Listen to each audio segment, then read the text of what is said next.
இதுக்கு முன்னாடி என்ன நடந்தது, என்ன கிளாஸ், இது 3வது கிளாஸ். ஸோ முதல் 2 கிளாஸும் பற்றி தெரிஞ்சுன்னா தமிழ் சித்தச்சிட்டு தமிழில் போட்டிங்கன்னா நண்பர்களே, இது வந்து 3வது கிளாஸு. முதல் 2 கிளாஸும் என்ன நடந்தது, என்ன பேசினேன்னு தெரிஞ்சுக்கணும்னா நீங்கள் வந்து தமிழ் சித்தச்சிட்டுன்னு தமிழில் போட்டிங்கன்னா என்னுடைய ஃபேஸே வரும்.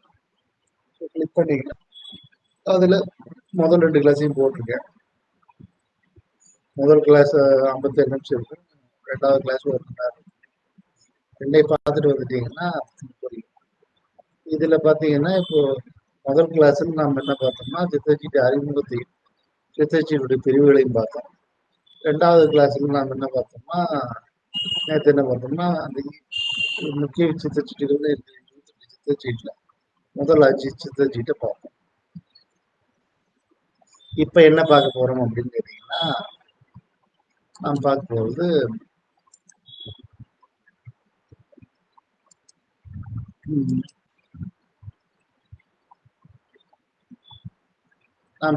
என்னன்னு பார்த்தீங்கன்னா, அடுத்த முதல் 5 சீட்டு, அதாவது முதல் 5 சீட்டு முக்கிய சித்தச்சீட்டு என்னன்னா 0ங்கிற முட்டாளு, 1ஆம் நம்பர் மந்திரவாதி, 2ஆம் நம்பர் வந்து உயர் பெண் துறவி ஹை பிரிஸ்டஸ், 3வது வந்து பேரரசி, 4வது பேரரசர்.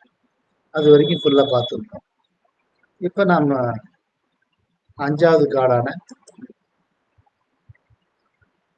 நம்ம என்ன பார்த்தோம்னா 5வது கார்டான ஹைரோபேட் அப்படிங்கிற ஞானகுருவை பற்றி பார்ப்போம். ஹைரோபேட்டுங்கிற ஞானகுருவை பற்றி பார்ப்போம். அது என்னன்னு பார்த்தீங்கன்னா, இந்த சித்தச்சிட்டு வர்ற நபர் வந்து ஹைரோபேட்டுங்கிற ஞானகுருவை பற்றி பார்ப்போம். இந்த சீட்டு யாருக்கு வருதோ அந்த நபர் எப்படி இருப்பாருங்கிறதெல்லாம் இருக்கு. முதல்ல ஞானகுருங்கிறது ஆன்மீகத்தில் தன்னை நோக்கிய பயணத்தில் தன்னை நோக்கி தன்னை திருப்புவராக, உங்களை நோக்கி உங்களை திருப்புவராக, தியானத்தை நோக்கி உங்களை திருப்புவராக இருப்பார். அவர் தன்னை அறிந்தவராக இருப்பார், ஞானமடைந்தவராக இருப்பார். அப்படி ஞானமடைந்த ஒருத்தர் தான் குருவாக முடியும். குருங்கிற வார்த்தையே வந்து ஞானமடைந்த ஒருத்தர் தான் குறிப்பிட்டிருக்காங்க. அதாவது விஷயங்கள், நாலேஜ், அறிவு உங்களுக்கு சொல்லித்தரவங்களை ஆசிரியர்னு சொல்லியிருக்காங்க. ஆனா தன்னை அறிஞ்ச ஒருத்தன் தான் குருன்னு சொல்லியிருக்காங்க. ஸோ ஞானம் அடைஞ்ச ஒருத்தர் தான் குருவாக முடியும். ஸோ ஞானத்தை சொல்லி தரக்கூடிய குரு தான் வந்து ஞானகுரு. அப்படி இந்த காடு உங்களுக்கு வந்த முதல் விஷயம், அப்படிப்பட்ட ஒரு குருவை நீங்கள் தேடி கண்டறிய போகக்கூடிய வாய்ப்பு உங்களுக்கு இருக்கு அப்படிங்கிறதான் முதல் விஷயம். மற்றதெல்லாம் பார்க்கறதுக்கு முன்னாடி முதல் விஷயம், நீங்க உங்களுடைய வாழ்க்கையில ஆன்மீகத்தை நோக்கி திரும்ப போறீங்க, தியானத்தை நோக்கி திரும்ப போறீங்க, உங்களை நோக்கி திரும்ப போறீங்க. வெளி விஷயங்கள்லாம் வந்து சாதாரணமானது, அதை பத்தி அவ்வளவு தூரம் முக்கியத்துவம் தர வேண்டியதில்லை அப்படின்னு சொல்லிட்டு உங்களுக்கு நீங்க முக்கியத்துவம் கொடுத்து நீங்க வந்து இது பண்ண போறீங்க. அதனால என்னன்னு பாத்தீங்கன்னா, நீங்க வந்து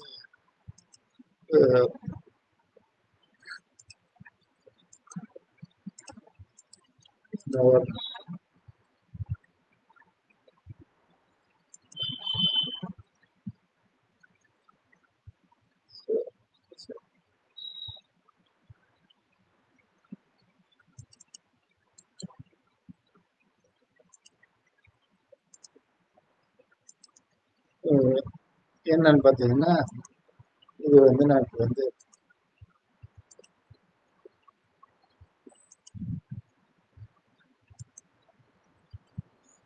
சரி, இதை கொஞ்சம் செட்டிங்ஸ் மாத்தினேன். அதான் இப்போ வந்து என்னன்னு பார்த்தீங்கன்னா, பேசிட்டு இருந்தேன். ஸோ நீங்கள் உங்கள் வாழ்க்கையில் வெளி விஷயங்களுடைய முக்கியத்துவத்தை குறைத்து கொண்டு உங்களுக்கு முக்கியத்துவம் கொடுத்து நீங்கள் சந்தோஷமா இருக்கிறதுக்கும், நீங்கள் நிம்மதியாக இருக்கிறதுக்கும், அமைதியாக இருக்கிறதுக்கும் உங்களை நோக்கி திரும்பக்கூடிய ஒரு நிகழ்வு உங்க வாழ்க்கையில் நடந்துருச்சு, இது நடக்க போகுது. அந்த சமயத்துல உங்களுக்கு அந்த பாதையில உங்களை நோக்கி நீங்க திரும்புறதுக்கு உங்க பாதையில வழிகாட்டுறதுக்கு ஒரு குரு உங்களை தேடி வரப்போறாரு. இல்ல நீங்க தேடி குருவை தேடி போக போறீங்க. அப்படிப்பட்ட ஒரு சூப்பரான குரு வந்து உங்களுக்கு அமைப்புறாருன்றதான் இந்த ஞாபகம் கார்டு தான். இது 5வது கார்டு. 5வது நம்பருடைய கார்டு. 5வது கார்டுல 6வது கார்டு. 5வது நம்பருடைய 6வது கார்டு. ஸோ இந்த ஞானகுரு வந்து அதான் முதல் பலன், முக்கியமான பலன். இது தவிர இருக்கிற பலன்களை இப்போ பார்ப்போம். ஸோ அந்த மாதிரி ஒரு குரு உங்களை தேடி வர போறா, இல்லை நீங்க அவளை தேடி போக போறீங்க. அப்போ வந்து உங்களுக்கு 180 டிகிரி டேர்ன். இது வரைக்கும் நீங்க வாழ்ந்த வாழ்க்கையும் இனிமேல் நீங்க வாழ போற வாழ்க்கையும் 100% ஆப்போசிட் டைரக்ஷன் இருக்கிறதுக்கு வாய்ப்பு இருக்கு. ஏன்னா இது வரைக்கும் நீங்க பார்க்குற நோக்கம் வந்து நீங்க வாழ்ந்த நோக்கம் வந்து பணம் சம்பாதிக்கணும், இல்லை பேர் சம்பாதிக்கணும், புகழ் சம்பாதிக்கணும், பெரிய ஆளாகணும், குடும்பத்தை காப்பாற்றணும், ஏதாவது ஒன்று. இப்படி ஏதாவது ஒரு விஷயம் இல்லை படிக்கணும் அப்படின்னு ஏதாவது ஒன்று. இனிமே நீங்க வாழ போறதுன்னு பார்த்தீங்கன்னா நீங்க நல்லா இருக்கணும், நிம்மதியா இருக்கணும், பண கம்மியா இருக்கணும் அப்படின்றத நீங்க அதுல ஞானம் அடைஞ்ச ஒருத்தர் உங்களுக்கு விளையாட ஆரம்பிக்கிறார். அதுதான் இந்த கார்டு வந்து இருக்கிற மிக முக்கியமான பலன். இதுக்கப்புறம் இருக்கிற பலன்களை தொடர்ந்து பார்ப்போம். என்ன அப்படின்னு பாத்தீங்கன்னா, இந்த சித்திச்சுட்டு வந்ததுன்னா அந்த நபர் வந்து சமூக கட்டமைப்பு, மரபு, சடங்கு, இதன் மேல என்னன்னா நீங்க கடவுளோட ஒரு அப்படி ஞான குருவா இல்லாம நீங்க இருந்தீங்கன்னா நீங்க வந்து என்ன மாதிரி இருப்பீங்கன்னா, நீங்க மற்றவங்களுக்கு போதனை செய்வதா இருப்பீங்க, இல்ல சடங்குகளை செய்யறதா இருப்பீங்க, பூசாரியா இருப்போம், பூசாரின்னு சொல்லுவோம்ல, அது மாதிரி கோயில் பூசாரியாவோ அல்லது கோயில் பொறுப்புகள் இருக்கிறவராவோ, இல்ல இது கோயில் அர்ச்சகராவோ இருப்பீங்க. ஸோ அடுத்தது இந்த ஏதாவது காரியம் நடக்க வேண்டும் இந்த கார்டு எடுத்திருந்தா அந்த காரியம் சீக்கிரமே நடக்க போகுதுன்னு இந்த கார்டு சொல்லுது. அதே மாதிரி இப்போ வரைக்கும் நீங்க யோசிச்சுட்டு இருந்த யோசனைகள்ல ஒத்துவாத விஷயம்லாம் ஒதுக்கி வச்சுட்டு ஆன்மீகத்துக்கு போக போறீங்க இந்த கார்டு சொல்லுது. இந்த மாதிரி நாம நெகட்டிவான எண்ணங்கள் மாறி ப்ராக்டிக்கலா என்ன அப்படின்னு உண்மையை புரிஞ்சுக்க போற டைம் வந்துச்சு. அந்த மாதிரி புரிஞ்சுக்கிட்டு ப்ராக்டிக்கலா எப்படி வாழணுமோ அப்படி வாழக்கூடிய திருத்திட்டு ப்ராக்டிக்கலா வாழக்கூடிய தன்னை மாற்றிக்கொள்ள வாய்ப்பு வர்றதா உணர்த்துது. அதே மாதிரி இப்போ இது வரைக்கும் தனக்காக சுயநலமா வாழ்ந்துருந்தீங்க, நான் இப்படிதான் இருப்பேன் வாழ்ந்துருந்தீங்க, இல்லை நீங்க எப்படி மட்டும் பார்த்துருந்தீங்கன்னா மற்றவங்களுக்காக வாழக்கூடிய டைம் இருக்குது. இது இளைஞர்களாக இருந்தால் ஆன்மீகத்தை ஒரு குருவின் மூலமோ தெய்வத்தை அனுபவத்தாலே புரிஞ்சுக்குவாங்கன்னு இருக்குது. அப்புறம் இதே இந்த கார்டு வந்தால் இன்னொரு முக்கியமான விஷயம், பணத்தை பற்றி இன்ட்ரெஸ்ட் உள்ளவர். இந்த கார்டு யாருக்காவது வந்தது அப்படின்னா, பொதுவாக வந்தது அப்படின்னா அவருக்கு பணத்தை பற்றி இன்ட்ரெஸ்ட் உள்ளவர்னு இருக்குது. அது தவிர என்னன்னா பணம் சம்பாதிக்கிறது அப்படிங்கிறது யோசிச்சிட்டே இருப்பார். அதே மாதிரி இவருக்கு சிறந்த கணக்கு போடுறது ஈஸியாக வரும். அதனால பணம் சம்பாதிக்க ஏதாவது ஒன்று யூஸ் பண்ணி ஏதாவது ஒரு கணக்கு போட்டு பணம் சம்பாதிச்சுவாங்க. நஷ்டத்தை பத்தி யோசிக்கவே மாட்டாங்க. எது நட்டமாகுது, என்ன நட்டமாகுது, லாபம் எப்படி வரும், எவ்வளவு வருங்கிறத பத்தி யோசிச்சுட்டே இருப்பாங்க. லாபத்தை பத்தி மட்டும் தான் யோசிப்பாங்க, நஷ்டத்தை பத்தி யோசிக்கவே மாட்டாங்க. அதே மாதிரி பேசும்போது நகைச்சுவையா பேசி எல்லாரையும் தம்பி ஈர்த்துவாங்க. அதே மாதிரி சூழ்நிலைக்கு ஏற்றபடி மாறிக்குவாங்க. சூழ்நிலை எப்படி இருக்கோ அதுக்கு தகுந்த மாறிக்குவாங்க. மற்றவங்களுக்கு யோசனை சொல்றது, ஆலயப்பணி, சமயக்குழு அப்படிங்கிற நிர்வாகத்துக்கெல்லாம் இவங்க ஏற்ற ஆளுகளா இருப்பாங்க. இவர் ஒரு நம்பகமான வழிகாட்டியா இருப்பார். இவர் ஒரு நம்பலாம். இவர் நம்பி வழிகாட்டியா பண்ணிருக்கலாம். நல்ல ஆலோசனை கொடுப்பாரு. நம்பி வர்றவங்களுக்கு அவங்களோட பிரச்சனைக்கு தீர்வு கண்டு அந்த பிரச்சனையை தீர்த்து வைக்கிறதுல இவர் வல்லவர். இப்ப இவர் கூட ஃப்ரெண்டா இருக்க நிறைய பேர் இருப்பாங்க, கூட்டமே இருக்கு. இவர் உடலுடைய நோய்களுக்கு இந்த காடு எடுக்கிற மனிதருடைய உடலுடைய நோய்களுக்கு பாரம்பரிய மருத்துவ சிகிச்சை சித்த வைத்தியமோ ஆயுர்வேதமோ நல்ல பலன் தரும். அதே மாதிரி நேரத்தை பார்த்தீங்கன்னா இது சொத்துக்களை முதலீடுகளை நிர்வகிக்க இது நல்ல நேரம். அதே மாதிரி பரிகாரம் பண்றதுக்கு இது நல்ல நேரம். இவ்வளவுதான் இந்த காடு சொல்றோம். ஸோ மிக முக்கியமான விஷயம் நான் சொன்ன மாதிரி ஞான குரு. ரெண்டாவது பூசாரி மாதிரி போதனை பண்றவராகவும் மற்றவங்களுக்கு ஆலோசனை இருப்பாரு. அதே மாதிரி ஒத்து வராத எண்ணங்கள் எதிர்மறை எண்ணங்கள் ப்ராக்டிக்கல் லைஃபுக்கு வரக்கூடிய வாய்ப்பு இருக்கு. பண சம்பந்தமான விஷயங்களை யோசிச்சு பணம் சம்பாதிக்க யோசிச்சுட்டே இருப்பாங்க இருக்கு. அப்புறம் வந்து யாராவது சூழ்நிலைக்கு ஏற்றபடி மாறிப்பாங்க இருக்கு. நகைச்சுவை பேசி சம்பாதித்துப்பாங்க இருக்கு. இவர் நம்பி யார் போனாலும் அவங்க பிரச்சனை தீர்க்கிறதுக்கு ஈஸியாக இவரால் முடியும் இருக்கு. பரிகாரம் செய்ய நல்ல நேரங்கள் இருக்கு. இதெல்லாம் இந்த காடு சொல்ற விஷயங்கள். அடுத்த காடு பார்க்கலாம். அடுத்த காடு பார்த்தீங்கன்னா அடுத்த காடு 6வது நம்பருடைய 7வது காடு காதலர்கள். ஏன்னா 0 வர்றதுனால காடு என்ன நம்பரோ அது கூட +1 0 சேர்த்து 7வது காடு. 6ஆம் நம்பர் காடு 7வது காடு காதலர்கள். இந்த சித்தச்சீட்டு கர்மாவோட தொடர்பு. நம்ம கர்மா என்னவோ அதுக்கு தகுந்தபடி நம்மளுடைய பார்ட்னரோ கேர்ள் ஃப்ரெண்டோ ஒய்ஃபோ ஹஸ்பண்டோ நம்மளுக்கு கிடைப்பாங்க. அது லைஃப் பார்ட்னராக இருக்கலாம், ஒய்ஃபாக இருக்கலாம், ஹஸ்பண்டாக இருக்கலாம். லைஃப் பார்ட்னருங்கிறது ஹஸ்பண்டாக இருக்கலாம், ஒய்ஃபாக இருக்கலாம், இல்லை கேர்ள் ஃப்ரெண்டாக இருக்கலாம், யாராக வேணா இருக்கலாம். ஸோ நம்மளுக்கு யார் கிடைக்கணுமோ அவங்க கிடைப்பாங்க. இது சித்தச்சீட்டு வந்ததுன்னா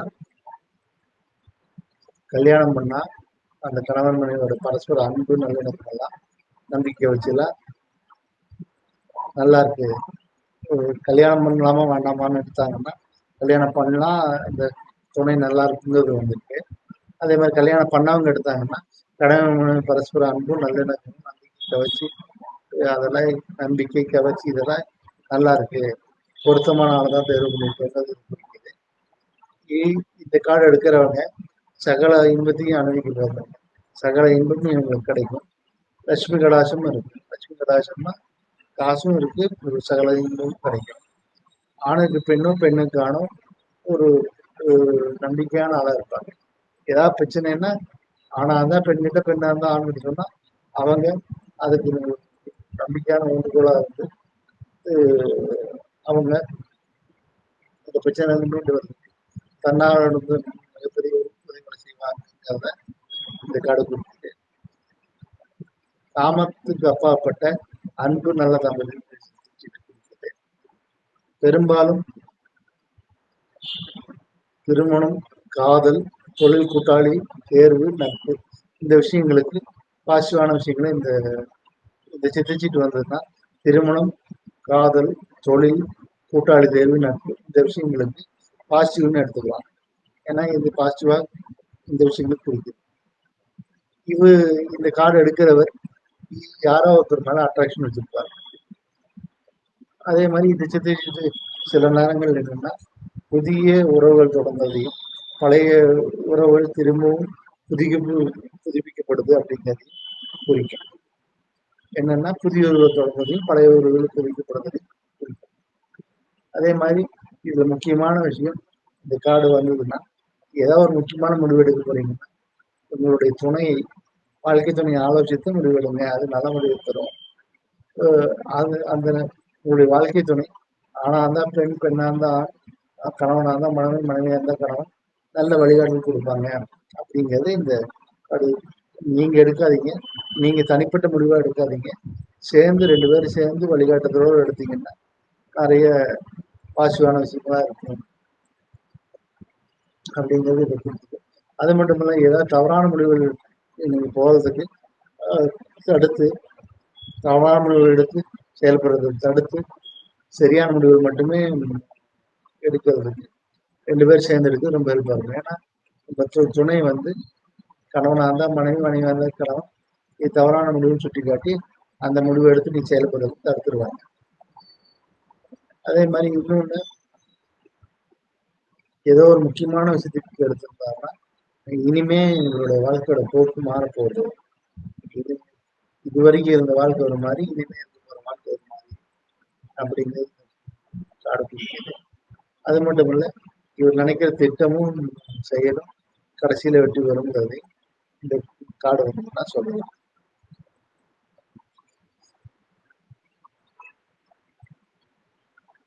காடு வந்து சொல்லலாம். இந்த சித்திரத்தை எடுக்கிற நபர் வந்து இருக்கிற இடத்துக்கு கலகலப்பாகவும் மகிழ்ச்சியாகவும் வச்சிருப்பாரு. இவர் மற்றவங்களை ஊக்கப்படுத்துறதுல முதன்மையா இருப்பாரு. உண்மையான அன்பு பாசம் காதல் தான் இவர்கிட்ட இருக்கு அப்படிங்கிறது இந்த காடு. இந்த சித்தச்சீட்டு வர்றவங்கல சிலர் நாத்திகரா இருந்து பின்னாடி கொஞ்ச நாள் கழிச்சு ஆத்திகராகவும் ஆன்மீகம் கொண்டவராகவும் மாறிடுவாங்க அப்படிங்கிறது.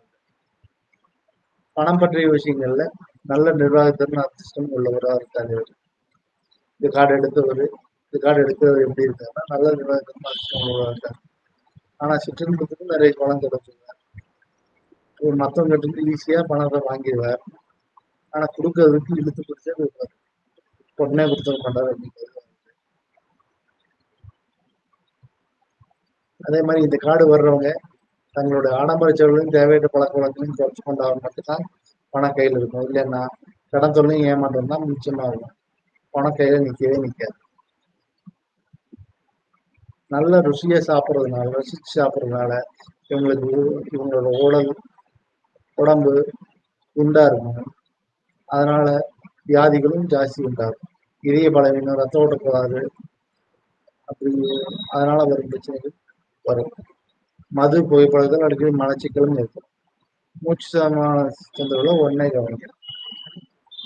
இந்த சித்தர்ச்சீட்டு திருமண சீட்டா இருந்தாலும் தெய்வீக ஆற்றல், பக்தி, பொதுத்தொண்டில் ஈடுபட்டா புகழும் அமைதியான வாழ்வு நிச்சயம் இருக்கும். இந்த கார்டு வந்தா உங்களுக்கு பொதுத்தொண்டு ஈடுபட்ட வாய்ப்பு வந்தா கண்டிப்பா ஈடுபடுங்க. அதனால இந்த பொதுத்தொண்டு ஈடுபடுறதுனால உங்களுக்கு புகழும் அமைதியான வாழ்வு நிச்சயமா ஏற்படும் அப்படிங்கிறது இந்த கார்டுடைய பலன்.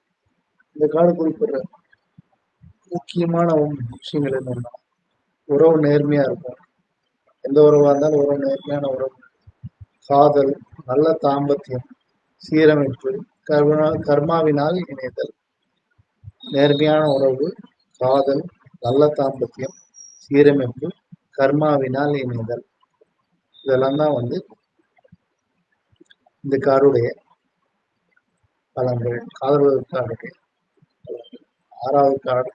ஆறாவது நம்பருடைய 7வது காலான காதல் காருடைய பலன்கள்.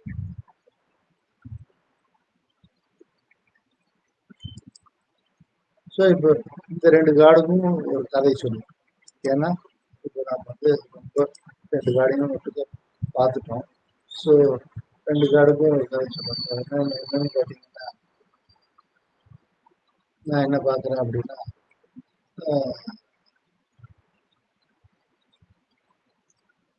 இப்போ 5வது கார்டான ஞானகுருவுக்கு என்ன பலன்னு கேட்டிங்கன்னா, ஒரு என்ன கதை அப்படின்னு கேட்டிங்கன்னா, ஒரு மனுஷன் வந்து ரொம்ப அவனுக்கு ஒரு 30-35 வயசு இருக்கும். நல்ல பணம் இருக்கு, எல்லாம் இருக்கு. அவன் என்ன பண்றான்னா, ரைட்டு நாம இனி வந்து ஞானம் தேடி பார்க்கலாம், ஞானம் அடையணும், தியானம் என்ன தெரியும், ஞானம் அடையணும், ஞான சுருத்திற்கு நம்ம சொல்லிட்டு ஊரை விட்டு கிளம்புறான். கிளம்பும்போது கிளம்பி ஊருக்கு வெளியே போறான். அங்க வந்து ஆலமரத்தடியில ஊருக்கு வெளியே போறதுக்கு முன்னாடி ஆலமரத்தடியில ஒரு வயசானவர் உட்கார்ந்துருக்காரு. அவர் உட்கார்ந்து மெடிடேஷன் தான் பண்ணிட்டு இருக்காரு. சரி போறதான் போறோம். இவர் உட்கார்ந்து தியானம் பண்ணிட்டு இருக்காரு. சொல்றது மாதிரி தெரியுறாரு. ஆசீர்வாதம் வாங்கிட்டு போவோம் அப்படின்னு சொல்லிட்டு வந்து இந்த மாதிரி நான் வந்து ஊரோடு கிளம்பி போறேன், ஞானத்தை தேடி போறேன், எனக்கான குரு யாருன்னு தேடி போறேன், குரு தேடி போறேன், என்னை ஆசீர்வாதம் பண்ணுன்னு கேட்கிறேன். அந்த குரு வந்து சரி அப்படின்னு சொல்லி நீங்க தேடி போற குரு எப்படி இருப்பான்னு நான் அடையாளம் கேட்கிறேன். அப்படின்னு சொல்லிட்டு அவனுக்கு ஆசீர்வாதம் பண்ணி அனுப்பிச்சுட்டாரு. அவன் ஊரை சுத்திட்டு வரான். கிட்டத்தட்ட அவன் 30 வயசுல போனது இன்னொரு கிட்டத்தட்ட அந்த துறவிக்கு வயசு அவன் 30 வயசு போகும்போது அந்த துறவிக்கு வயசு 50. அவன் 35 வயசுல போனவன் ஒரு 10-20 வருஷம் ஃபுல்லா சுத்திட்டு ஒரு 25 வருஷம் கழிச்சு தன்னுடைய 60வது வயசுல திரும்பி ஊருக்குள்ள வரான். ஊருக்குள்ள வரும்போது முதல்ல ஆசீர்வாதம் பண்ண இல்லையா, அந்த துறையை பார்த்த உடனே அவனுக்கு உடனே தெரிஞ்சது, ஓ இதுதான் நம்ம குரு. ஏன்னா அவர் சொன்ன அடையாளம் பூராமே அப்படியே இருக்கு. வந்து காலில் விழுகிறான், நீங்க தான் என்னுடைய குரு. அப்புறம் தன்னுடைய குரு கேட்டு அப்புறம் கேட்கறான், ஏன் முதல்ல சொல்லலாம்ல, நான் தான் உங்களுடைய குருன்னு சொல்லிருக்கலாம்ல, நீங்க வந்து அப்பவே சொல்லியிருந்தா டைம் சேவ் ஆகிருக்கீங்க, நான் இத்தனை நாள் நான் வந்திருக்க முடியல, நான் இதை ஏன் அலைய விட்டீங்க, ஏன் நான் அலையணும், ஏன் நீங்க சொல்லியிருந்தீங்கன்னா அப்பவே நான் உட்காந்து உங்ககிட்ட கேட்டேன், தியானத்தை பழகிக்க, நான் அப்பவே ரெடி ஆயிருப்பேன்ல, ஏன் பண்ணல அப்படின்னு கேட்குறேன். அப்ப குரு சொல்றாரு, இல்ல ஒன்னால என்னை அடையாளம் கண்டுபிடிக்க முடியல,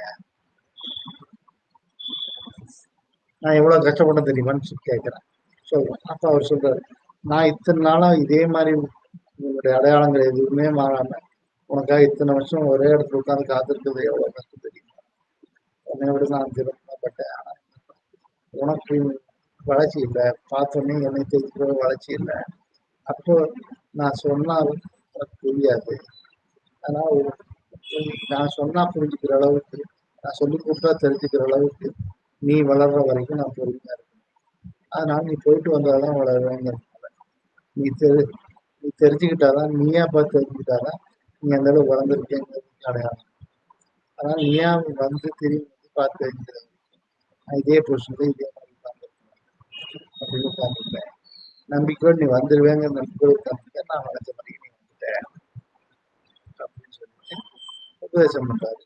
அவங்க உபதேசம் பண்ணி தியானம் பண்றாரு. நமக்கு இந்த மாதிரி ஞான குரு வந்து என்ன பண்ணுவாரு, எப்படி பண்ணுவாரு தெரியாது. ஸோ நம்ம வீட்டு பக்கத்துலயே இருக்கலாம், அல்லது நம்ம குடும்பத்திலேயே இருக்கலாம், அல்லது நாம யாரும் ஒண்ணுமே தெரியாதுன்னு நினைச்சிட்டு இருக்க ஆளா இருக்கலாம், யாரா வேணா இருக்கலாம், இந்த இவங்க என்ன சொல்லித்தருதுன்னு இருக்கலாம், உங்களுடைய மகனா இருக்கலாம், மகளா இருக்கலாம், அவங்களா கூட இருக்கலாம். ஏன்னா முருகன் சொன்ன மாதிரி சிவனுக்கு வந்து உபதேசம் பண்ணது முருகன் தான், அதனால யாருன்னு தெரியாது, யாருன்னே தெரியாத ஆளா இருக்கலாம், யாராவது உங்களுடைய குருங்கிறது யாரா வேணா இருக்கலாம், அதனால நீங்க கத்துக்கிற அளவுக்கு, நீங்க எல்லாத்துக்கும் கத்துக்கிற அளவுக்கு நீங்க மாட்டீங்களா, நீங்க சீடனா மாட்டீங்களாங்கிறத நீங்க பார்க்க வேண்டியது. நீங்க குரு தேர்றதுக்கு முக்கியமான தகுதி நீங்க சீடனா மாறலாம். நீங்க சீடனா மாறிட்டா இன்னொரு கதை இருக்கு. அது என்னன்னா, ஒரு இவர் வந்து ஒரு ஞானி வந்து சாக போறாரு. அப்போ வந்து ரொம்ப நாள் ஆச்சு உங்களுக்கு கேட்கணும், இந்த மாதிரி கேட்கறோம், குரு யார், அப்போ ரொம்ப லேட்டா கேட்குறீங்க, டைம் இல்லை, இருந்தாலும் ஒரு 3 பேரை பத்தி சொல்றேன்னு சொல்லிட்டு சொல்றாரு. என்ன சொல்றாருன்னா, முதல் பையன் ஒரு ஊருக்கு போயிருந்தேன், அப்போ வந்து ஒரு பையன் வந்து மெழுகுவர்த்தி ஏத்தி ஏத்தின மெழுகுவர்த்தி தீபத்தோட கொண்டு வந்தான். நான் விளையாட்டேன், நான் வந்தேன், அந்த தீபத்தை ஊதிட்டு அணைஞ்சதுக்கு அப்புறம், மெழுகுவர்த்தி அணைஞ்சதுக்கு அப்புறம், இப்போ தீபம் எங்க போச்சு சொல்லி பார்க்கலாம் அப்படின்னு சொல்லி கேட்டேன். அவன் ரொம்ப சுலபமா, எங்க தீபம் எங்கேருந்து வந்ததோ அங்கதான் போச்சு அப்படின்னு முடிச்சுட்டான்.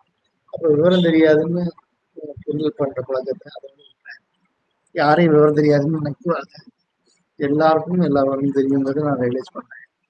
அவன் என்னுடைய முதல் முக்கியமான குருக்கள். முதல் ஆளு. 2வது ஒரு திருடன். ஒரு நாள் ஒரு கிராமத்துக்கு போயிருந்தேன். தங்கறதுக்கு இடமே இல்ல. நான் போய் சேர்றதுக்கு நைட் 11 மணி 12 மணி ஆயிப்போச்சு. அப்ப யாருமே முழிச்சுட்டு இல்ல. அதனால நான் என்ன பண்ணேன்னா, சுத்தி எங்கேயாவது இடம் கிடைக்குமான்னு பார்த்துட்டு இருந்தேன். அப்போ ஒரு திருடன் வந்து பண்ணிட்டு இருந்தான். தன்னுடைய வேலைய பண்ணிட்டு இருந்தான். திருட வீடு பார்த்துட்டு இருந்தான். அப்போ இந்த மாரி இடம் கிடைக்குமான்னு அவன பார்த்து கேட்டேன். நான் திருடன் தான். என் வீட்ல தங்குறது பிரச்சனை இல்லைன்னா, இப்ப யார் வீட்லயும் தங்க முடியாது. என் வீட்ல தங்குறது உங்களுக்கு எந்த பிரச்சனையும் இல்லைன்னா, என் வீட்ல வந்து தங்கிக்கங்கன்னு சொன்னான். வேற வழியே இல்லாதனால நான் சரி இடம் வீட்டு தங்க தான் யோசனை வந்தாலும் வேற வழி தாங்கன்னு போய் தங்கினேன். அப்புறம் எனக்கு ரொம்ப பிடிச்சு போச்சு. அவன் வீட்லயே கொஞ்ச நாள் தங்கியிருந்தேன். 10 கிலோமீட்டர் போற வரைக்கும் தங்கியிருந்தேன். அவங்ககிட்ட இருந்து முக்கியமான ஒரு விஷயத்துக்கு கத்துக்கிட்டேன். அவன் தினமும் வரும்போது கையில எதுவும் கிடைச்சிருக்காது. எதுவும் கிடைக்காது. இன்னைக்கு கிடைக்கலன்னா இல்ல நாளைக்கு கிடைக்கும்னு நம்பிக்கை இருந்தான். அந்த நம்பிக்கைய அவன் விடவே இல்ல. எத்தன எத்தன மாதங்கள் நான் 2, 3 மாதங்கள்ல ஒரு 3 நாள் கிடைச்சிருக்கும். மிச்ச நாள் பூராமே எதுவுமே கிடைக்கல. இருந்தாலும் அவன் நம்பிக்கை இழக்கவே இல்ல. கிடைக்குங்கிற நம்பிக்கை இழக்கவே இல்ல. அதனால எனக்கு இது என்ன மெடிடேஷன் மெட்டு இது வந்து இருக்கு அப்படிங்கிற ஒரு நிராசை. இதை விட்டுட்டு போயிடலாம். திருப்பி உலகத்துக்கே போயிடலாம். இங்க என்ன மெடிடேஷன் பண்ணி எதுவுமே கிடைக்கல. தியானமே கிடைக்கல. சலிப்பு வரும்போதெல்லாம் அந்த திருடனை நினைச்சுக்குவேன். அதனால திருப்பியும் சரி இன்னைக்கு கிடைக்கலன்னு நாளைக்கு கிடைக்கும். எனக்கு ஊக்கம் கொடுக்குற குருவா அவன் இருந்தான். அதனால ஊக்கத்தை அவங்ககிட்ட போய் கற்றுக்கிட்டேன். அவன் 2வது குரு. முக்கியமான குருக்கள்ல 3 குருக்குள்ள 2வது குரு அவன் திருடன். 3வது ஒரு நாள் நான் வந்து பிச்சைப்பாத்திரத்தோட போய் தண்ணி குடிக்க தண்ணி தாகம். தண்ணி எங்கேயுமே சரி தண்ணி போய் குடிக்கிறான். எடுத்து குடிக்கிறேன். ஆத்துக்கு போயிட்டு இருந்தேன். அப்போ வந்து ஒரு நாய் வந்துருக்கு. நாய் வந்து ஆத்துக்குள்ள போயிடுச்சு. ஜாலியா விளையாடி தண்ணி ஃபுல்லா குடிச்சிட்டு நீந்தி நடனம் ஜாலியா சுத்திட்டு டான்ஸ் ஆடிட்டு தண்ணியில ஃபுல்லா என்ஜாய் தண்ணி ஃபுல்லா என்ஜாய் பண்ணி குடிச்சிருக்கேன். அப்ப நாம ஏன் இப்படி இருக்கக்கூடாது? நாம ஏன் பாத்திரத்தை வச்சுட்டு ஒரு நாயால தண்ணியை வாயில பிடிக்கும் வாயில் நக்கி நக்கி குடிக்க முடியுமோ நம்மளால ஏன் வாயில அப்படின்னு சொல்லிட்டு ஸோ அப்போ வந்து கையிலேயே சாப்பாடை வாங்கி அப்படியே சாப்பிட்டு எதுக்கு பாத்திரம் நம்மளுக்கு பாத்திரத்தை தூக்கி வீசினேன். ஸோ சாப்பாடு கையில வாங்கிக்கிறது தண்ணி குடிக்கிறதும் வாயிலேயே குடிச்சுக்கிறதாங்க பாத்திரத்தை ஊற்றி கேட்கறது இல்லை. அதனால அந்த மாதிரி சுதந்திரமா இருக்கிறது அப்படிங்கிறது அதெல்லாம் எனக்கு இருக்கு. இந்த 3 பேர் ரொம்ப முக்கியமான குருமார்கள் அப்படின்னு சொல்லி நான் சொல்றாரு. அப்போ யாரு என்னங்கிறது கிடையாது. யார் குருங்கிறது கிடையாது. நீங்க கத்துக்க ரெடியா இருந்தா பிரபஞ்சம் எப்போதும் நான் உங்களுக்கு சொல்லி கொடுத்துட்டே தான் இருக்கேன். ஒவ்வொரு வினாடியும் யாரோ ஒருத்தர் மூலமா ஏதோ ஒரு நம்மளுக்கு சொல்லி கொடுத்துட்டே தான் இருக்கு. அது என்ன எப்படி என்னங்கிறது ஏதோ ஒரு விஷயத்த சொல்லி கொடுத்துட்டே தான் இருக்கு. ஆக நீங்க நீங்க கத்துக்க தன்மையோடு இருக்கீங்களா? நீங்க சீடனா இருக்கீங்களா? நீங்க மாணவனா இருக்கீங்களா? நீங்க சீடனா மாட்டீங்களா? நீங்க சீடத்தன்மை மாறிட்டீங்களாங்கிறது மிக முக்கியமான விஷயமா இருக்கு. கர்த்தர் அது யாருங்கிறது நீங்க சீடத்தன்மையோடு இருந்தீங்கன்னா யார் மூலம் கத்துக்கிறோங்கிறது மேட்டர் இல்லை. என்ன கத்துக்கிறோம் தான் விஷயம். முக்கியமான விஷயங்கள்லாம் வாழ்க்கை சொல்லிக்கிட்டே தான் இருக்கு. இதுதான் அந்த இதுக்கான ஞானங்களுக்கான சீடத்தன்மையோடு இருந்தீங்கன்னா யாரு வேணா ஞானங்கள் தான் கதை. 2வது என்னன்னா காதலர்கள் வந்து நின்று யார் வந்தாலும் நீங்க என்ன வந்தாலும் எதுவாக இருந்தாலும் இவங்க சரியில்லை அவங்க சரியில்லை இது சரியில்லை அவங்க சரியில்லை நான் இப்படி நடந்திருந்தா இதா இருப்பேன் அப்படி நடந்திருந்தா இதா இருப்பேன் இவங்க இவங்க கல்யாணம்னா வேற ஆளை கல்யாணம் பண்ணா எனக்கு வசதியா இருக்கும் நான் வந்து இன்னும் நல்லா இருப்பேன், இவங்களை கல்யாணம் பண்ண மாட்டேன், மாட்டேன், நான் இந்த வாய்ப்பு மிஸ் பண்ணிட்டேன், வேற யாராவது அப்படிலாம் இல்லை. யாரு கிடைச்சாலும் அதுக்கு என்னன்னா, ஒரு ஞானி வந்து எப்போதும் அவர் வந்து முஸ்லீம் ஞானி, அதனால எப்போதும் தொழுவு பண்ணுவார். 5 தடவை தொழுவு, 5 தடவை தொழுவு கொடுத்ததுக்கெல்லாம் நன்றி அப்படின்னு சொல்லி நன்றி சொல்லுவார், இறைவனுக்கு நன்றி சொல்லுவார். அப்போ எல்லாருக்கும் ஆச்சரியமா என்ன கொடுத்தாரு பெருசா, ஏன்னா அவங்க ஏழையா இருந்தாங்க, கிராமத்துல இருந்தாங்க, ஒன்றும் பெருசா கிடையாது. அப்போ சிஷியர்களுக்கெல்லாம் ஆச்சரியமா என்ன கொடுத்தாரு, அவர் என்ன கொடுத்தாலும் நம்மளுக்கு என்ன தேவையோ அதான் கொடுத்தாரு, அதனால அவருக்கு நன்றி செலுத்த வேண்டியது நம்ம கடமை அப்படின்னு சொல்லிட்டு நன்றி சொல்லிட்டே இருப்பார். ஒரு நாள் என்ன ஆச்சுன்னா, இவங்க பயணம் போறாங்க. அப்போ ஒரு 3 நாளா எந்த கிராமத்துலயுமே நல்லா சாப்பாடு போடல, கவனிக்கல. இவங்க இவங்க போய் தங்கறதுக்கு இடம் கேட்டா தங்கறதுக்கு இடம் தெரியல, சாப்பாடு தெரியல, சரியான சாப்பாடு இல்லை, சரியான தண்ணி இல்லை, தங்கறதுக்கு நல்லது இல்லை, வீடு தெரியல, எதுவுமே தெரியல. பாலைவனத்தை கடக்க வேண்டியது, குடும்பம் தான் நடந்துட்டு இருக்காங்க. பாலைவனத்துல நடந்துட்டு இருக்காங்க. 3 நாள் எதுவுமே சரியா இல்லாத டயர்டு. அப்ப தொழுகைக்கான நேரம் வருது. அவர் வந்து எல்லாமே வந்து என்ன சொல்றாருன்னா, இறைவனுக்கு நன்றி கொடுக்குறாரு. செல்லுக்கு ஓவர் ஆயிடுது. என்ன இது, எதுவுமே கொடுக்கல, 3 நாளா படாத பாடு, இப்ப போய் நன்றி சொல்றீங்க. நம்மளுக்கு இவ்வளவு பசி கொடுத்துருக்காரு, இவ்வளவு தாகமா. ஸோ இப்ப பசிதான் நம்மளுக்கு தேவையான விஷயம். நம்ம நம்மளுக்கு என்ன தேவை நம்மளுக்கு தெரியாது, இறைவன் நம்மளுக்கு தேவையான இப்ப பசியோடு இருக்கதான் கரெக்டு, அதனாலதான் பசியை கொடுத்துட்டாரு. ஸோ அவர் சாப்பாடு கொடுக்க இப்ப தாகமா இருக்கிறதுதான் கரெக்டு, அதனால என்ன கொடுத்துருக்காரோ அதுக்கு நன்றி அப்படின்னு சொல்லி இருக்கிறார். அந்த மாதிரி யார கல்யாணம் பண்ணிருக்கீங்களோ,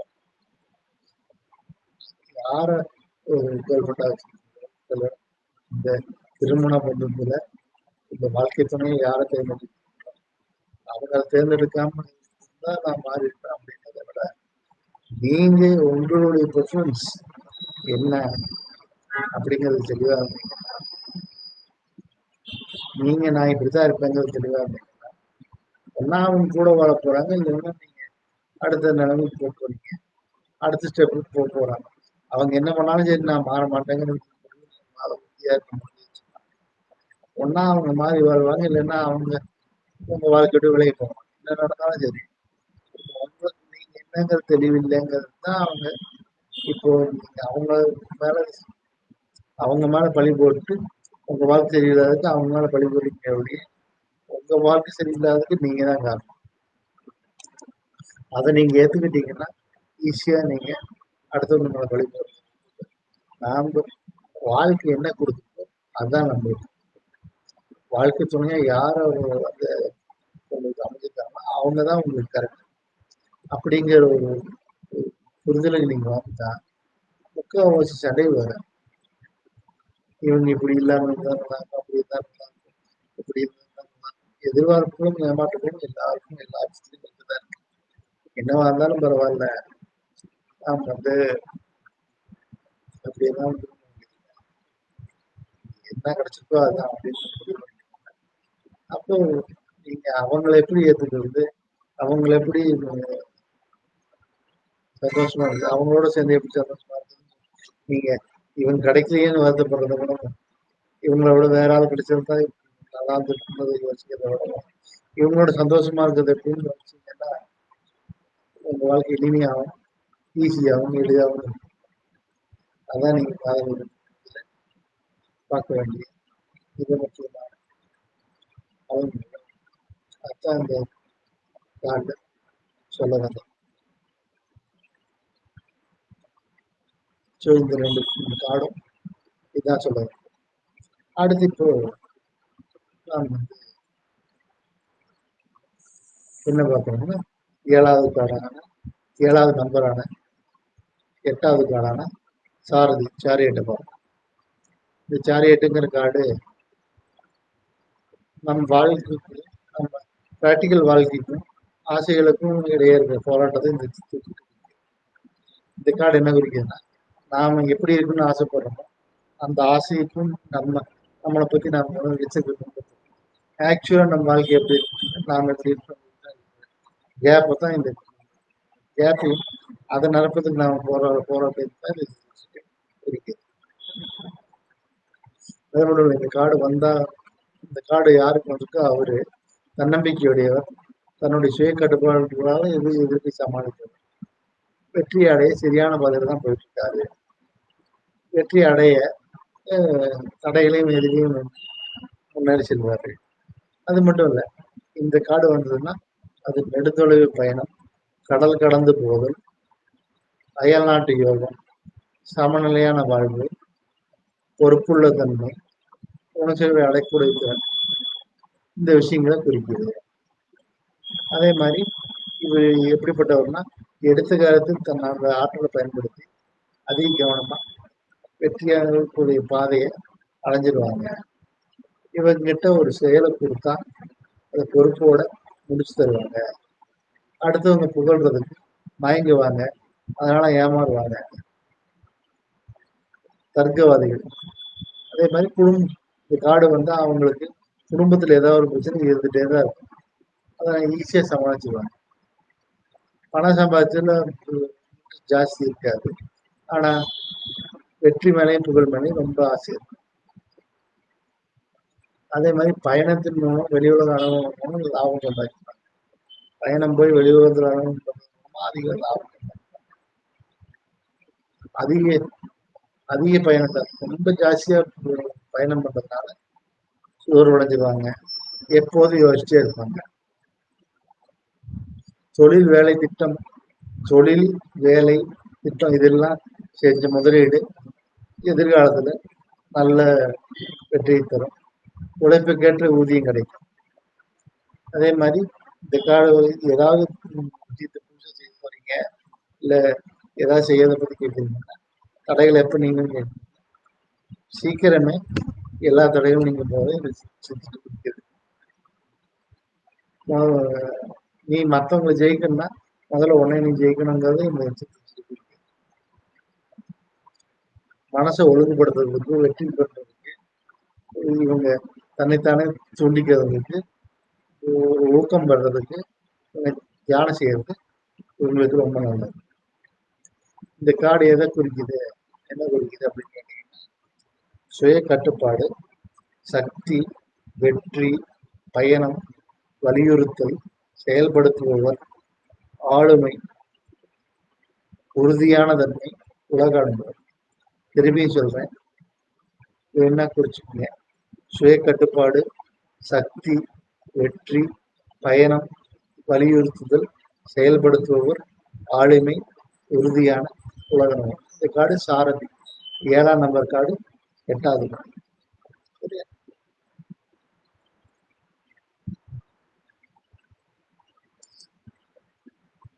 ஸோ இதுதான் வந்து நம்ம பார்க்குற இந்த கார்டுடைய. இந்த கார்டுக்கு என்னன்னு பார்த்தீங்கன்னா, இப்போ சொல்லியிருக்காங்க இல்லையா ஃபர்ஸ்ட் எடுத்தோம்னா, அதாவது இது வந்து என்னன்னா, நீங்க இந்த ஆசைகளுக்கும் உங்க வாழ்க்கைக்கும் இருக்க போராட்டம் தான். நீங்க என்ன ஆசைப்படுறீங்க, உங்க உண்மையான வாழ்க்கைக்கும் போராட்டம் தான் இந்த கார்டு குறிக்கிறது. உங்க ஆசைக்கும் வாழ்க்கைக்கும் எப்படி அப்படின்னு ஒரு ராஜா இருந்தார். அந்த ராஜா வந்து பாத்தீங்கன்னா ரொம்ப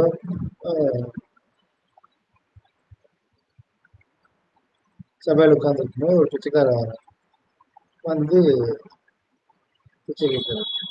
ராஜாட்ட வந்து பிச்சை கேட்க அப்போ மற்றவங்க எல்லாம் பிச்சை போடலையா, நகரத்துல பிச்சை கேட்கலையா, இல்லை என்னுடைய நான் பிச்சை கேட்டு ராஜாட்ட வந்திருக்கேன். இது வரைக்கும் நான் கேட்டதை யாராலையும் கொடுக்க முடியாது. நீங்க கொடுப்பீங்கன்னு சொன்னாங்க. யாரு கேட்டாலும் கொடுக்குறீங்களாங்கிறது தான் வந்தேன் அப்படின்னு சொல்றேன். சரி, அப்படி என்ன ராஜாட்ட கேட்கிற அளவுக்கு என்ன மற்றவங்களா கொடுக்க முடியாதுன்னு நீ கேட்டு பாரு அப்படின்னு சொல்லிட்டு, சரி கேளு. ஒண்ணும் இல்ல, என் கையில இருக்க இந்த பிச்சை பாத்திரத்தை நிரப்பணும், வேற எதுவுமே எனக்கு வேணும். இது என்ன பிஸ்கோத்து, இது பெரிய விஷயமா? இதுக்கு போய் நீ வந்து பாத்திரங்களா முடியாது, என்ன போட்டாலும் நிறைய போகுது, அவ்வளவுதான் அப்படின்னு சொல்லிட்டு, சரி ராஜாட்ட வந்திருக்கே, சரி தங்கத்தால் இருப்பேன்னு சொல்லி தங்கம் போடுறான். போட்டா ரெண்டு 2 செகண்ட் திருப்பி மறைஞ்சிடும். இது என்ன மறைஞ்சிச்சுன்னு கேட்டா, இது இப்படித்தான், என்ன போட்டாலும் மறைஞ்சிருது, இது நிரப்பக்கூடிய ஆள் இருப்பாங்களான்னு தான் நான் தேடி யாருன்னு. சரி பார்ப்போம், நீ ஆச்சு நானாச்சு, கொண்டு போய் போடு, இன்னும் தங்க முடியும். கிட்டத்தட்ட அவனுடைய கருவூலமே வந்து காலியாயிடும். அதுக்கப்புறம் என்ன ஆகுதுன்னா, இந்த மாதிரி கருவூலமே காலியாயிடுச்சு. ஆனா பிச்சை பாத்திரத்துக்கு நிறைய இல்லை. இந்த பிச்சை பாத்திரம் ரகசியத்தை சொல்லுங்க, நீங்க முன்னாலும் தெரியாதா, கிட்டத்தட்ட மரியாதை காலில் வந்து கேட்கறேன், பிச்சை பாத்திரம். அப்போ வந்து அவர் சொல்றாரு, இது மனசொன்ன மாட்டோம். அதனால மனசு வந்து என்ன போட்டாலும் நிறைய திருப்பி திருப்பி திருப்பி அதையும் சாப்பிட்டு அடுத்தது அடுத்தது அடுத்தது தான் போயிட்டு இருக்கு. ஏன்னா அதனுடைய இயக்கத்துல தான் அது உயிரோடு இருக்கு. நீங்க இயக்கத்தை நிறுத்திட்டா அது காணாம போகும். ஸோ அதனால அது இயக்கமா இருக்கணும்னா நீங்க இதை நினைச்ச உடனே 2 செகண்ட், இப்போ ஒரு கார் வாங்குறீங்கன்னா ஒரு 2 செகண்ட், ஒரு நாள் நல்ல ஃபீல், அதுக்கப்புறம் அடுத்த ஃபீலுக்கு போயிடும். ஏன்னா நம்ம கிளாஸ் ரூம்லயே அறிவியல் பூர்வமாகவே 40 நிமிஷத்துக்கு மேல ஒரு உணர்வுலையோ ஒரு உணர்ச்சியோ தொடர்ந்து இருக்கும். அதனாலதான் கிளாஸ் போயிட்டு தான் வந்து 40 நிமிஷம் வச்சிருக்காங்க, 45 நிமிஷம் வச்சிருக்காங்க. ஸோ அதுக்கப்புறம் நீங்க புதுசா வாங்கினது அது ஒரு உபயோகப்படுத்தும் பொருள், அவ்வளவுதான். இது ஒரு காரா இருந்தாலும் சரி, ஒரு வீடா இருந்தாலும் சரி, அதுக்கப்புறம் ஃபீலிங் மாறிடும். திருப்பியும் அடுத்த விஷயத்துக்கு வந்து மனசு வரும். எங்கேயும் மனசு நிற்காது. அப்படி மனசு நின்றுச்சுன்னா நீங்க ஞானமடைந்த ஒரு மனிதர், விஷ்ணுமுடைய ஒரு மனிதரா. ஏன்னா வாழ்க்கை இந்த கணத்துல இருக்கு, வாழ்க்கை மனசு இந்த கணத்துல இருக்கு, உடலும் உணர்வும் தான் இந்த கணத்துல இருக்கு. மனசு எண்ணங்கள், மனசும் எண்ணங்கள் இந்த கணத்துல இருக்கு. அதனால ஆசைகளுக்கும் உண்மையான வாழ்க்கை, நடைமுறை வாழ்க்கை, உண்மையான வாழ்க்கை கணத்துக்கான இருக்கு. ஆனா நம்ம மனசு இந்த கணத்துல மட்டும்தான் இல்லை, மற்ற எல்லா இடத்துலயும் இருக்கு. எதிர்காலத்தில் இருக்கு, நல்லாக்கு போகுது, நல்லாக்கு போறதுக்கு ட்ரை பண்ணுது, எல்லா ட்ரையும் பண்ணுது. எதுக்கு? ஏன்னா நான் பெரிய ஆள் நிரூபிக்கிறேன். ஏன்னா அப்படி நிரூபிக்கிறது மூலம் மனசு தன்னை பலப்படுத்திக்கிட்டே போகும்.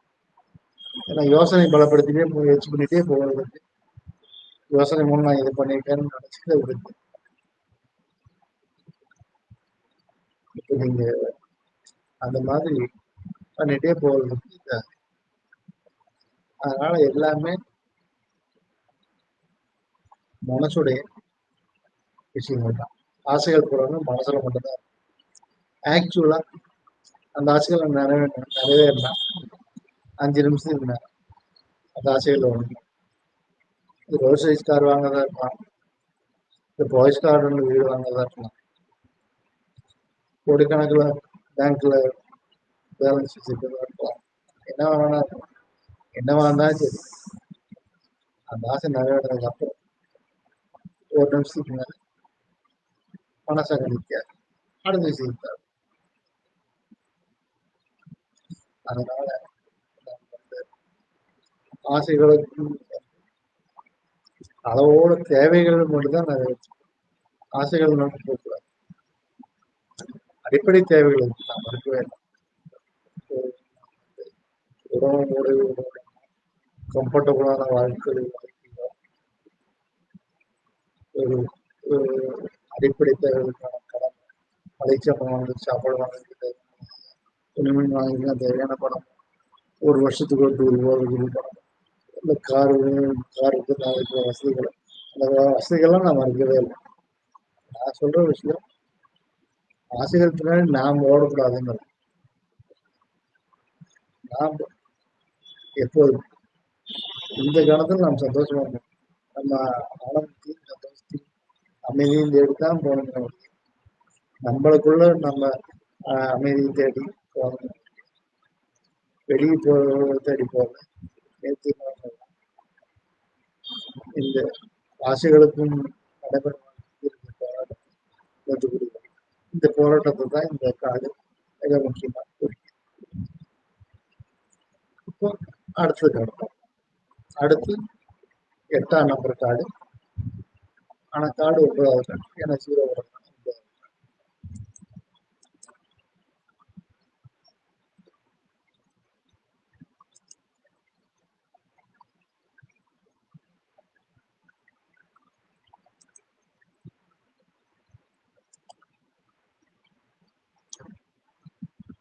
8ஆம் நம்பர் காடு 9வது காடு. அதாவது நான்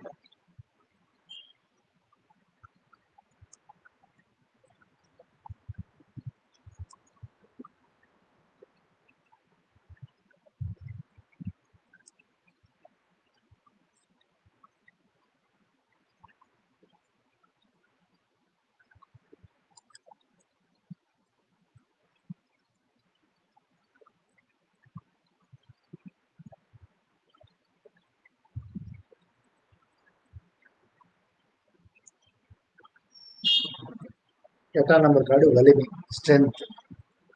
இந்த காடு யாருக்கு வருதோ அவங்க கருணை இரக்கமும் உள்ளவங்க. ஆனா அவர் முட்டாள் கிடையாது.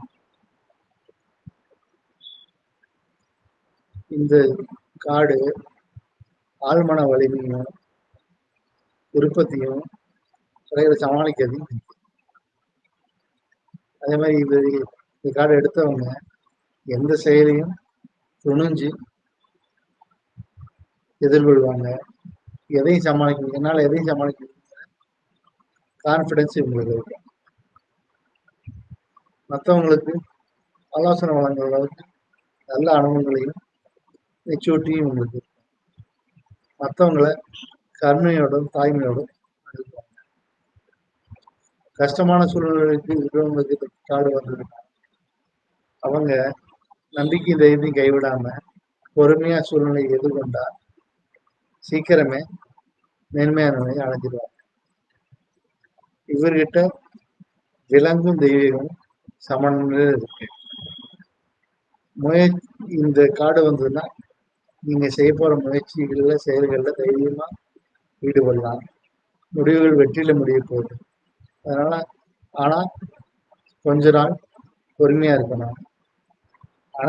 நீங்க செய்யற அனைத்து முயற்சிகளும் மற்றவங்களால பாராட்டப்படும், அங்கீகரிக்கப்படும்.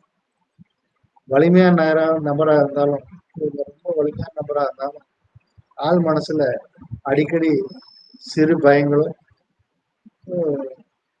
நிலையான மனசு இல்லாமலும் இருக்கும். மனசு மாறிட்டேவும் இருக்கும்.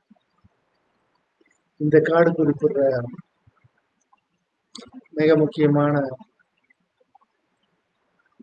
விஷயங்கள் வலிமை, பொறுமை, கட்டுப்பாடு, இரக்க குணம், மனமுதிர்ச்சி, பெண்மை சக்தி, எதையும் சமாளி. 8ஆம் நம்பர் கார்டான வலிமைங்கிற இந்த காடு குறிப்பிட்ட முக்கியமான விஷயங்கள் வலிமை, பொறுமை, கட்டுப்பாடு, இரக்க குணம், மனமுதிர்ச்சி, பெண்மை சக்தி, எதையும் சமாளிக்கும் தன்மை.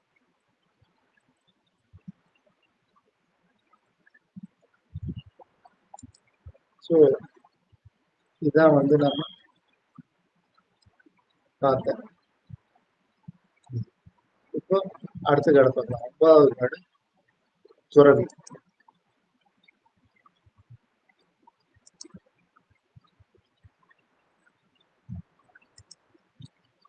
9வது காடு துறவி.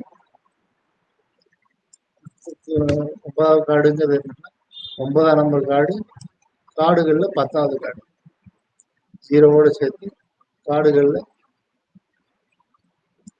10வது காடு. ஆனா நம்பர்ல 9வது.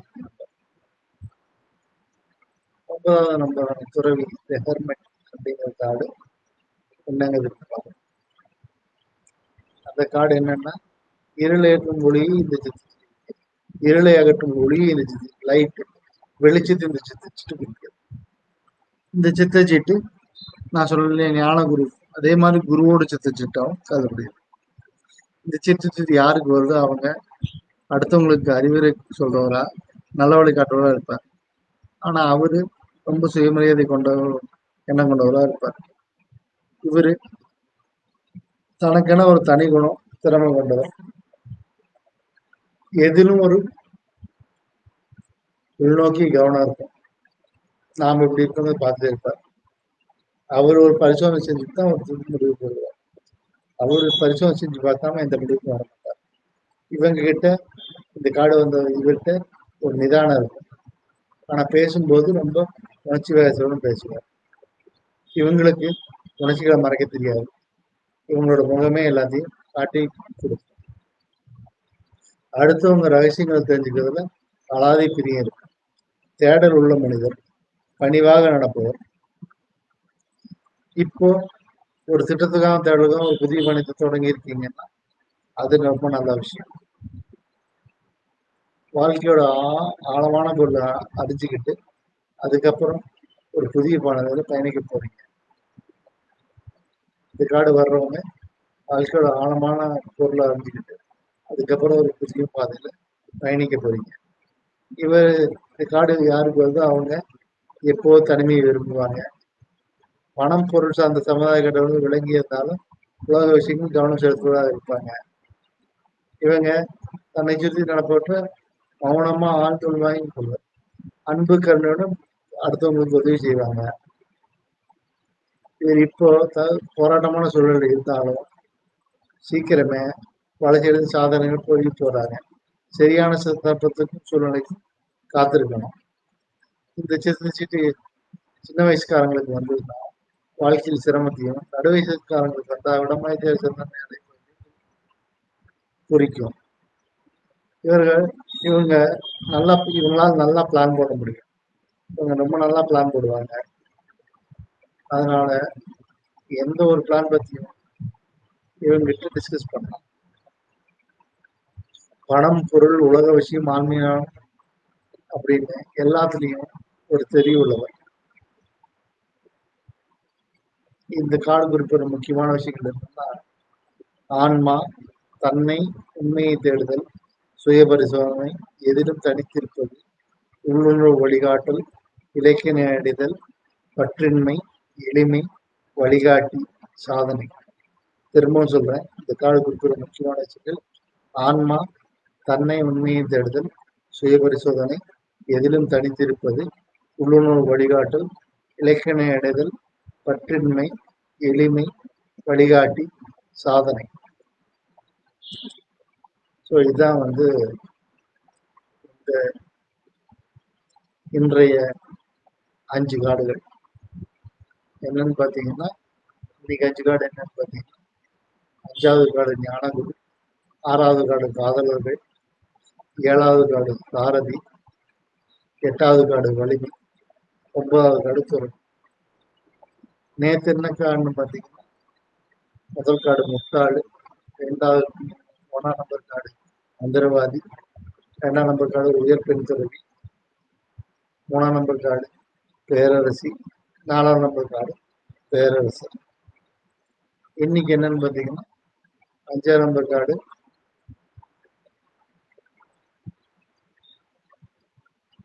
ஞானகுரு, 6ஆம் நம்பர் காடு காதலர்கள், 7ஆம் நம்பர் காடு சாரதி, 8ஆம் நம்பர் காடு வலிமை, 9ஆம் நம்பர் காடு துறவி.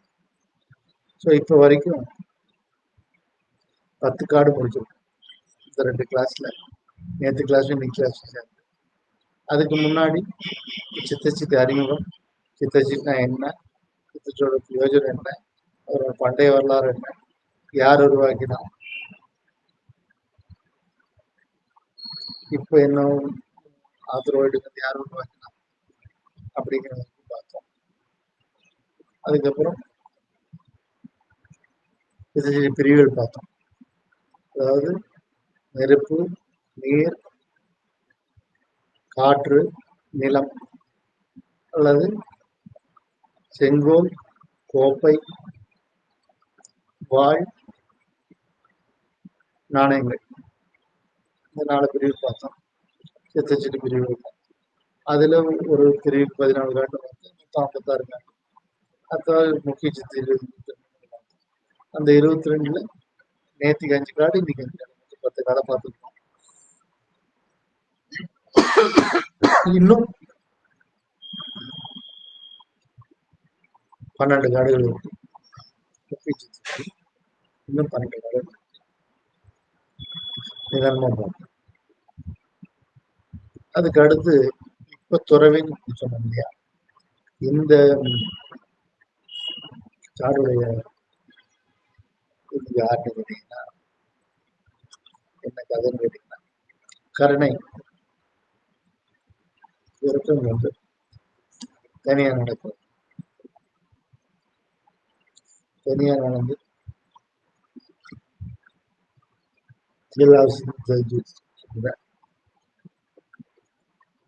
இதை பத்தி வேணாலும் டிஸ்கஸ் பண்ணக்கூடிய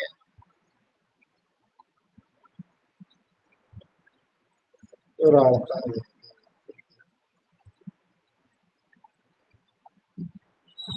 எப்போதும் உள்நோக்கிவார்கள். புத்தர்னு வச்சுக்கோங்க, புத்தருக்கு தெரியாத விஷயம் இருக்கா, ஒரு அரசராக இருந்தாரு. அப்புறம் வந்து புத்தர் கதை எல்லாரும் தெரியும், நான் கதை சொல்ல வேண்டியதில்லை. அதனால அவர் அரசரா இருந்து அரச தொழில் தொடர்ந்து அதுக்கப்புறம் எல்லா விஷயத்தையும் தேடி கண்டுபிடிச்சு வந்து இது பண்ணியிருக்காரு. அதனால புத்தர் தான் ஒரு காவட்டு என்ன எதை பத்தி பேசினாலும் அவர் வந்து உள்நோக்கி பயணத்தில் ஒரு ஞானி தான். எல்லா ஞானிகளும் பிடிக்கும். இருந்தாலும் குருவா இருக்கிற ஞானி, அதாவது புத்தர் மாதிரி குருவா மாறின ஞானிக்கு இது முக்கியமாக இருக்கு. அதுதான் இந்த காலத்தில் அந்த மாதிரி புத்தர் மாதிரி வாழ்க்கை தான் இந்த சொல்லியிருக்காங்க. மற்றவங்களுக்கு வழிகாட்டி, அவங்களுக்கு சொந்த வாழ்க்கை இல்லை, மற்றவங்களுக்கு வழிகாட்டி பண்றதுதான்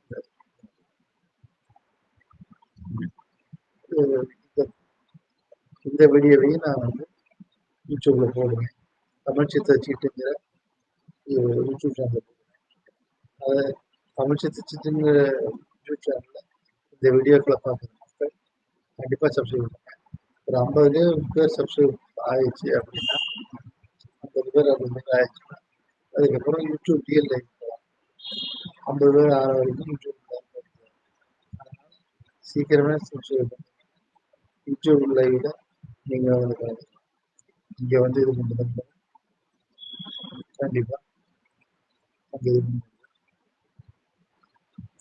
ஸோ வெகு சீக்கிரம் நீங்கள் இந்த வீடியோக்களை முதல் வீடியோவாகட்டும், நேற்று வீடியோவாகட்டும், அல்லது இந்த வீடியோவாகட்டும், அந்த வீடியோவை பார்க்குறவங்க ஃபஸ்ட்டு சப்ஸ்கிரைப் பண்ணிட்டு பாருங்கள். ஸோ அடுத்தடுத்த வீடியோ டெய்லி போடுவேன். அந்த வீடியோக்களுக்கு நோட்டிஃபிகேஷன் கொடுப்பேன். எனக்கும் சப்ஸ்கிரைபர்ஸ் இருந்துச்சுன்னா நான் யூடியூப்க்கு லைவ் போடுவேன். யூடியூப் லைவ் போயிட்டா உங்களுக்கு ரீச் பண்ணுறது ரொம்ப சுலபமாக இருக்கும். உங்களுக்கும் ரொம்ப சுலபமாக. அடுத்து நாளைக்கு பார்ப்போம். நாளைக்கு வரைக்கும் உங்களிடம் வணக்கம்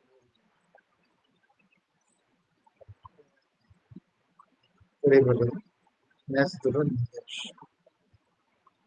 ஸோ நாளைக்கு அடுத்து 10வது கார்டில் இருந்து 10ஆம் நம்பர் கார்டில் இருந்து, அதாவது 11வது கார்டு, 125 கார்டில் 11வது கார்டு, 12வது கார்டு, 10, 11, 10ஆம் நம்பர் கார்டு, 10ஆம் நம்பர் கார்டு, 11ஆம் நம்பர் கார்டு, அப்புறம் மிச்சம் 10 கார்டு இன்னும் 12 கார்டு பாக்கி. 23 கார்டுல 10 கார்டு முடிஞ்சிருச்சு. அந்த 12 கார்டு. ஸோ நாளைக்கு பார்ப்போம். நன்றி. நேசத்துக்கு.